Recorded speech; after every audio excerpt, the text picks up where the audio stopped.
Baghdad میں ایک بزرگ تھے تو درزیوں کا کام کرتے تھے. اللہ کے نبی حضرت ادریس علیہ السلام بھی درزیوں کا کام کرتے تھے. خوش ہوئے نا بات سن کے؟ پیشہ کوئی بھی برا نہیں، ایک برا ہے وہ ہے ہاتھ پھیلانا، اس کے علاوہ کوئی پیشہ برا یہ برا نہیں، یہ ہاتھ پھیلانا برا ہے. حضرت شیخ محمد بن حسن کہتے ہیں کہ وہ بزرگ جو تھے نا، امام غزالی نے لکھا ہے، وہ درزیوں کا کام کرتے تھے تو اس زمانے میں نا کھوٹا سکہ بھی کبھی کبھی آ جاتا تھا.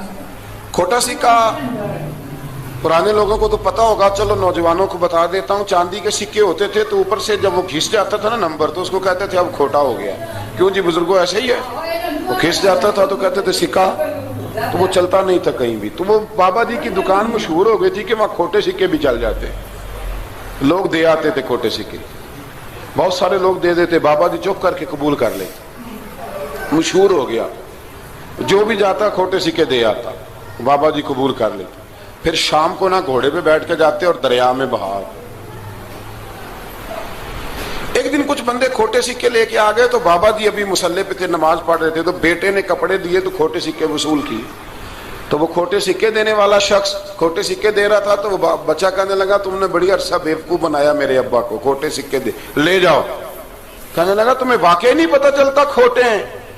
کہا ابا جی کا نہیں مجھے پتا، پر مجھے تو پتا ہے نا، اور میرا ابا شام کو کھول کے دیکھتا ہے تو پھر جو کھوٹے کھوٹے ہوتے ہیں انہیں دریا میں بہا کے آتا ہے، لے جاؤ اپنے. اتنی دیر میں بزرگ نماز سے فارغ ہوئے، کہنے لگے نہیں نہیں بیٹے رکھ لے، کھوٹے ہی رکھ لے. سننا بات. کہا جناب کیوں؟ فرمانے لگے میں کھوٹے اس لیے رکھ لیتا ہوں کہ لوگوں نے پیسوں میں ملا کے دوسروں کو بھی تو دینے ہیں نا، تو میں چاہتا ہوں چلو باقی لوگ نقصان سے بچ جائیں، ہمارا تو گزارا ہو ہی رہا ہے، باقی لوگ نقصان سے بچ جائیں. اور فرمایا پھر میں شام کو جا کے دریا میں ڈال کے آتا ہوں کہ کہیں میری اولاد بھی ان کو آگے نہ چلا دے. میں چاہتا ہوں کہ اور لوگ اس کام سے بچ جائیں. درویش کہتے ہیں کہ جب اس بابے کا آخری وقت آیا نا تو جو اس نے جملہ کہا میرا کلیجہ پھٹ گیا.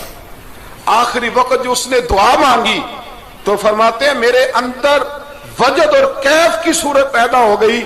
فرماتے ہیں ان بزرگوں نے اپنے آخری وقت دعا مانگی، اے اللہ میں نے ساری زندگی کھوٹے سکے قبول کیے تاکہ تیرے بندے شر سے بچ جائیں، تو یا اللہ تو بھی اس کھوٹے سکے کو قبول فرما.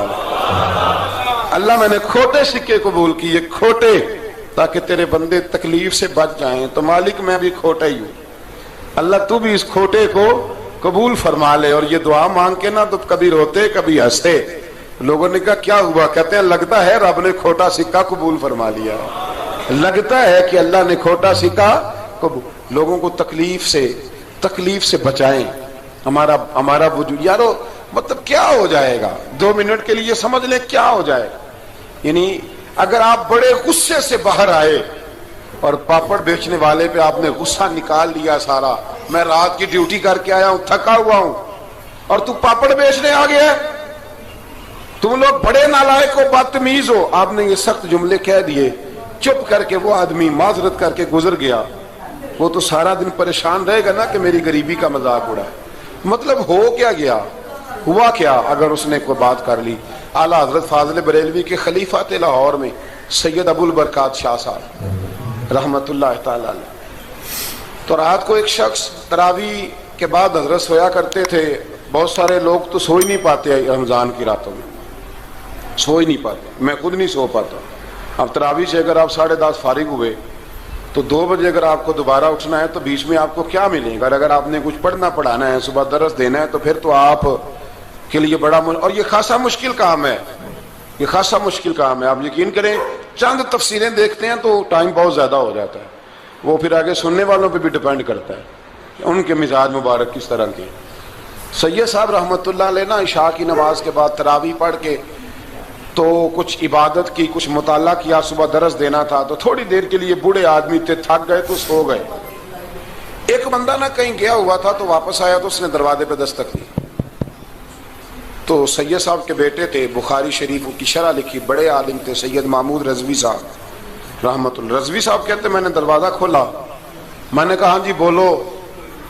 کہنے لگا جی میں نے سید صاحب سے ملنا ہے. مفتی اعظم پاکستان تھے وہ، لاہور میں حزب الاناف ادارہ تھا، سید ابو البرکات شاہ. میں نے حضرت صاحب سے ملنا ہے. تو کہا کوئی حکم ہو تو مجھے نہیں جی میں نے انہی سے ہی ملنا ہے. یہ بھی بڑا مسئلہ ہوتا ہے, میں نے انہی سے ہی ملنا ہے. چلو ٹھیک ہے جی انہی سے مل لو.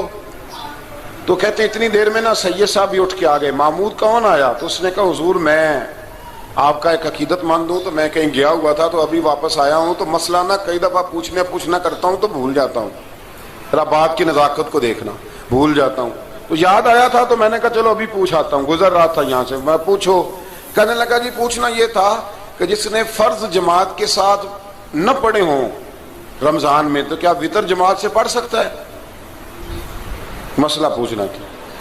علامہ محمود رضوی صاحب کہتا ہے مجھے بڑا ہی غصہ آیا. میں نے کہا کہ پتہ نہیں کوئی اس وقت مشکل آ گئی ہے جو رات کو آیا ہے. کسی وقت انسان رات کو طلاق دے بیٹھتا ہے, کوئی ایسی بات ہو جاتی ہے تو عالم کے دروازے پر, یہ تو عام سا مسئلہ ہے, سویرے بھی پوچھ لیتا. اتنی تکلیف دی اس نے, کتنی بڑی اذیت ہے. اور ایسے ہوتا ہے, ہم نہیں احساس کرتے کہ یار تھوڑا سا دیکھ لیں, ماحول کو دیکھ لیں, طبیعت کو دیکھ لیں. مجھے بڑی اچھی طرح یاد ہے کہ میں نے ایک دفعہ نا ایک عالم سے مسئلہ دریافت کیا, وہ ہمارے استاد تھے, تو مجھ پہ ناراض ہوئے. میں بڑا پریشان ہوا کہ پوچھی تو میں نے دین کی بات تھی, تو استاد ہی ناراض ہو گئے. استاد واپس آیا تو یہ کہنے لگے تمہیں پتہ ہے میں شوگر کا مریض ہوں. میں بڑی تکلیف میں تھا, اور میں نے نماز کے لیے میں جلدی کیوں اٹھ کے چلا گیا تھا, میں نے ایک روٹی کھانی تھی, مجھے کچھ ہو رہا تھا. تو اب میں اگر تجھے انکار کرتا, دین کی بات تھوڑا دیکھ لیا کرو, مزاج کو سمجھ لیا کرو, تم سمجھتے نہیں, احساس ہی نہیں پیدا کرتے. وہ بڑی اس وقت چیز سمجھ میں آئی کہ کچھ چیزیں ایسی ہوتی ہیں ہر وقت انسان ایک موڈ میں نہیں ہوتا. آپ سمجھیں, بہرحال جو بات کر رہا ہوں اس کو سمجھیے گا. تو وہ کہتے ہیں کہ سید صاحب نے اس کو کہا, میں بات ختم کرنے لگا ہوں, کہا کہ وہ اگر نہیں نہ پڑھے فرد جماعت کے ساتھ تو بہتر یہ ہے کہ وتر بھی جماعت سے نہ پڑھو. وہ بندہ مطمئن ہو کے چلا گیا. سید صاحب اپنے کمرے میں چلے گئے تو علامہ صاحب کہتے ہیں مجھے بڑا غصہ آیا. میں نے اس کو بلایا, میں نے کہا کہ کیا تیری جان کے مصیبت میں آئی ہوئی تھی؟ اسی وقت ہی مسئلہ پوچھنا تھا, اسی وقت ہی پوچھنا تھا, دن نہیں چڑھنا تھا, یا تجھے حضرت اسرائیل بتا گئے تھے کہ تیری آخری رات ہے؟ کہتے میں نے پورا غصہ نکالا اس کا. میں نے کہا تو بڑا ہی بیوقوف آدمی, اب بوڑھے آدمی ہیں اور بڑی مشکل سے نیند آتی ہے, آ ہی گئی تھی تو آ گیا ہے. کہتے میں غصہ کر رہا تھا تو سید صاحب آ گئے, تو آ کے مجھے ڈانٹا, چپ کر, اس طرح کسی کے ساتھ بات کرتے ہیں. پھر اس کو کہنے لگے بھائی معاف کرنا, یہ ابھی بچہ ہے, اسے پتہ نہیں. کہتے ہیں پھر مجھے کمرے میں لے گئے اور بہت بڑا ہی جملہ کہا. اگر آپ اپنا کلیجہ ٹھنڈا کرنا چاہیں نا تو اس طرح بھی کر سکتے ہیں. بہت بڑا جملہ کہا. کہنے لگے معبود مسئلہ تو میں نے بتایا, تمہیں کیا تکلیف ہوئی؟ اور پھر فرمانے لگے شکر کرو اللہ کا, اس دور میں بھی کوئی دین کی بات پوچھتا ہے. شکر کرو اللہ کا, اس دور میں بھی کوئی دین کی بات پوچھتا ہے. شکر کرو اللہ کا, کوئی دین کی بات پوچھتا ہے, ورنہ تو لوگ پوچھتے ہی نہیں. تو اگر آپ خوش کرنا چاہیں اپنے آپ, تو آپ سائیکل والے پہ غصہ کرنے کی بجائے یہ بھی تو کہہ سکتے ہیں نا شکر ہے رزق حلال کما رہا ہے, مانگ کے نہیں کھاتا, شکر ہے یہ محنت کر رہا ہے اپنی. تو آپ اپنے ذہن کو اس طرح کا بنائیں, سوچ کو اس طرح کا بنائیں.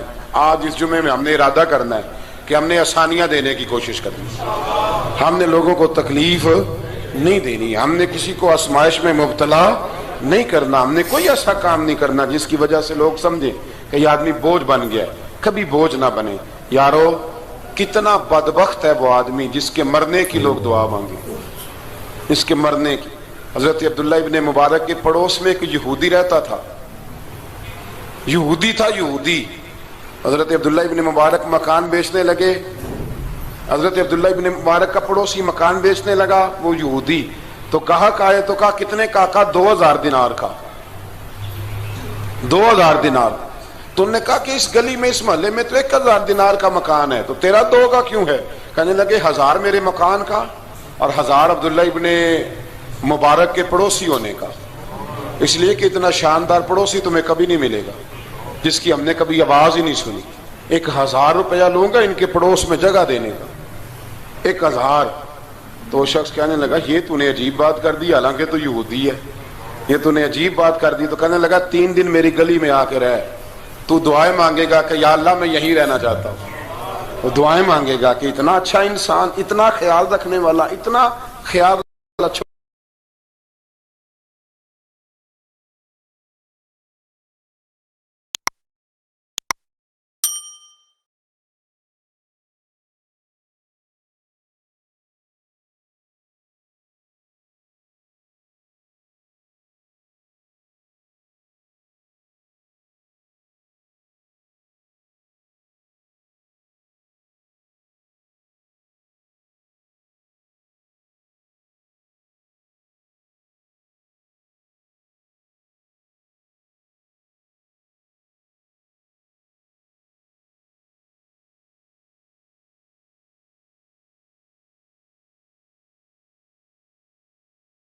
کریں, کسی سے پیار کریں. اور یارو چھوڑو مزدور بن جاتے ہیں. شیخ سعدی کہا کرتے تھے جب سے مخدوم بناؤں نا لوگوں سے خدمت کرانے لگاؤں مزہ ہی نہیں آیا. مزہ تو تب آیا ہے کبھی نانی کی خدمت, کبھی دادی کی خدمت, کبھی ابا کی خدمت, کبھی اس کی خدمت. کہتے ہیں وقت گزرا تو پھر استادوں کی خدمت, پھر اللہ نے موقع دیا تو پھر پیروں کی خدمت. اور کہتے ہیں میرا تو دل کرتا ہے میں مریدوں کی بھی خدمت ہی کروں, میرا تو دل کرتا ہے میں شاگردوں کی بھی خدمت ہی کروں. کہتے ہیں جو مزہ خدمت میں آیا ہے وہ خدمت کرانے میں یہ مزہ بھی لینے کی کوشش کریں. آج نا مخدوم بڑے ہی بن گئے ہیں, مخدوم بڑے ہی بن گئے, کس کس کی بندہ خدمت کرے. تو اس طرح کریں, کچھ خادم بھی تو پیدا ہونے چاہیے نا, کچھ خادم بھی پیدا ہونے چاہیے. مہمان خصوصی بڑے ہو گئے, کوشش ہونی چاہیے کچھ عام سے بھی مہمان بنے, عام سے بھی جو خاص مہمان نہ ہوں, جن کا ارادہ ہو کہ نہیں ہم نے پیار ہی بانٹنا ہے. دعا ہے رب کریم کی بارگاہ میں اللہ خوبصورت دین پر خوبصورتی سے عمل